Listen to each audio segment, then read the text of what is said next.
If you want to know how weak the heavyweight division is across all promotions, just understand that Gaziev has one fight in the UFC and he's main eventing.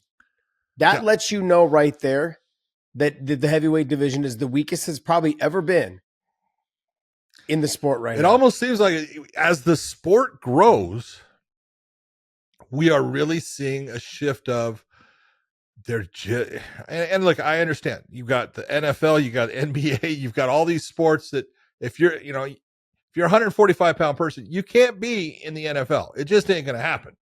Okay. So it's not something that's even part of, something you can look at. If you're for the most part, if you're not 6'5", you ain't going to the NBA. Okay. Because those guys are huge and stuff. So you can look and say, it's understandable. Heavyweights have the ability to do other sports where sometimes the lighter weight guys don't. Fighting is what they have. You can be a freaking 125-pound flyweight in the UFC, or you can be a jockey. Okay. it's 125 pounds. You're not gonna be doing any other real sports that are making money and stuff. So you look at it and you go, man, it's just, there is an absolute, I don't know how to say it. It just, the talent of just what the guys are doing falls off so much. Yeah. And you can see it by like what you were saying about, the preliminaries and the first couple of fights, on the main card. They were good. And there was a lot of stuff going on. And those guys were doing a lot of different techniques and they were just going after it. And you saw when it got to the heavier guys, it slowed down. Oh, yeah. And the amount of actual, martial arts talent that you saw was not as, look at big, but not as good as what we had seen earlier in the night. Yeah, I just look at, when you take a look at, I'm going to use Ryan Bader, I'm going to use Renan Fajeda, I'm going to use Goldsoft from PFL and Bellator, Litton Vassell, I'm going to use those guys as well. But also too, into the heavyweight division, you have John Jones, you got Cyril Gahn, you've got Tom Aspinall. Below those three, yeah. I mean, and then and I'm going to even take a little shot. I'm not going to take a shot at the guys over at PFL and Bellator, but like Ryan's 40 years old, and he's on his way out. And and if you talk to him, he's had a hell of a career. He's very open about it. He's like, look, I don't know how many I have left. He's like, but I know it's not a lot. And he's very open about it. And with Renan, like, he's a big monster of a guy, 6'8", he's got fast hands. He's a little bit younger. I think he's 33, but still he's got a little bit left in the tank, but no wrestling to talk of. No wrestling. No. You mix him with a Tom Aspinall and, it could be a very long night for Renan Fajeda. I mean, but Renan could also knock him out. Knock him out. But this is, I'm going to get in. I guess I'm not trying to cross promote guys. I'm not trying to do that. What I'm trying to say is that if I was to take all the heavyweights from one championship, all the heavyweights from PFL and Bellator, and all the heavyweights from the UFC, you'd have one top 10. That's it. Yes. Okay. Look, I don't even know if you'd have a top 15, John.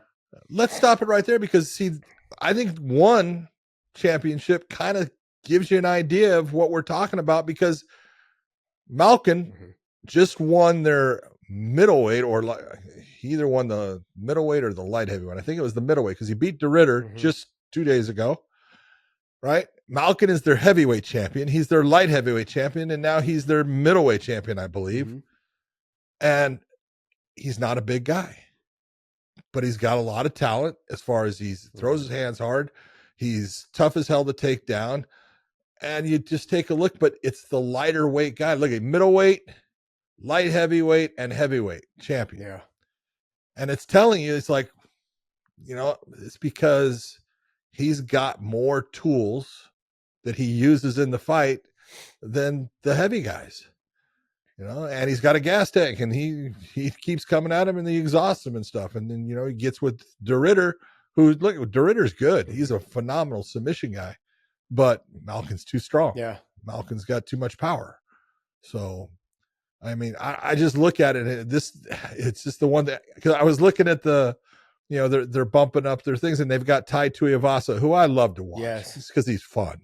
Okay. He's just a fun guy to watch and stuff, but Tai is limited. Let's just be honest. He is a He's a brawler. He's a street fighter. His, ground game, sometimes he'll take it to the ground, but that's just not his thing.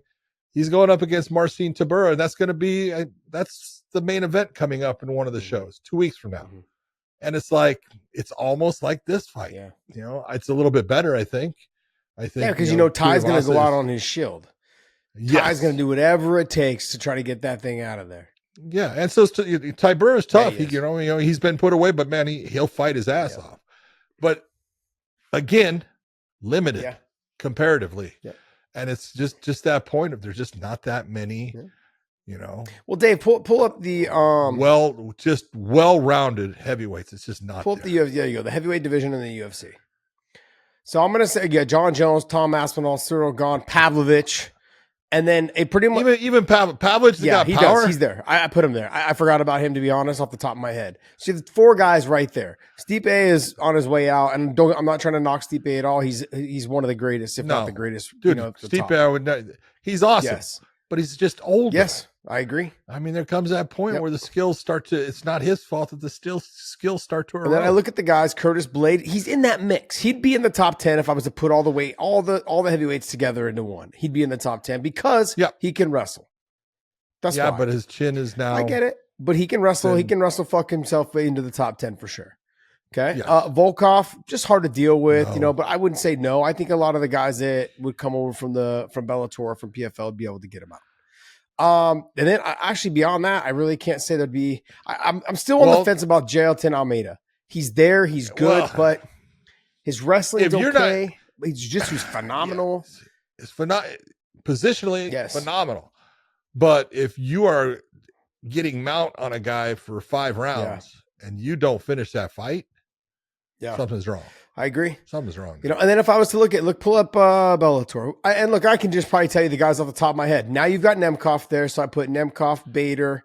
But Nemkov can do it all. Nemkov. That's one of the things. Yes, Nemkov, Bader, Linton Vassell. That might be it. Moldavsky. I'll put Moldavsky in the mix. Moldavsky's good. Yeah, so you have another 4 guys there. So that's only 8 guys right now that we have in a top 10 heavyweights across the board. And then I'll put Goltsov and Renan Fajeda in the top 2.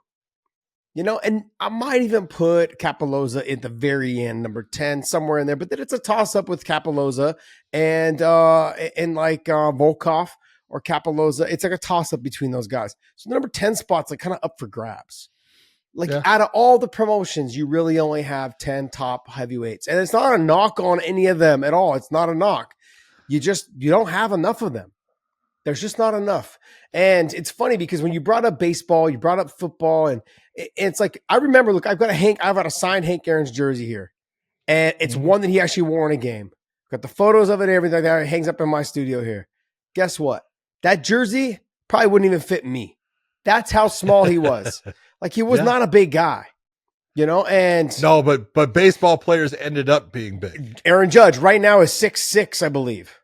Oh no, 6'7", somewhere in there. Okay, so he's enormous. There's other guys that are they're just, these baseball players are a lot bigger. I mean, people are going to talk about steroids and stuff, but Mark McGwire was a big guy.